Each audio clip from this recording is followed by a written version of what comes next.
ሚዲያ የምትመለከቱ ሁላችሁም እንድትተባበሩ እንድታግዙ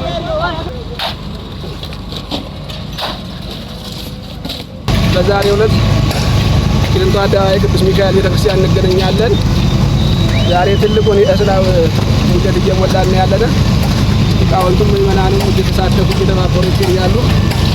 እናንተም ይህን ሚዲያ የምትከታተሉ ለሁሉም ምዕመናን ተደራሽ እንዲሆን ሼር ኮፒ እያደረጋችሁ እንዲሁም ደግሞ የተቻላችሁ ያክል በማቴሪያል እንድታግዙን እያሳሰብን ስራችን በፍጥነት እየሄደ ይገኛል። እግዚአብሔር ይፈቅድ እንግዲህ ወደ ቀጣዩ ስራ ለመሻገር ትግል እያደረግን ያለና የሁላችሁም በረከት እንዳይለየን አሳስባለሁ። እግዚአብሔር ሁላችንም ይባርከን።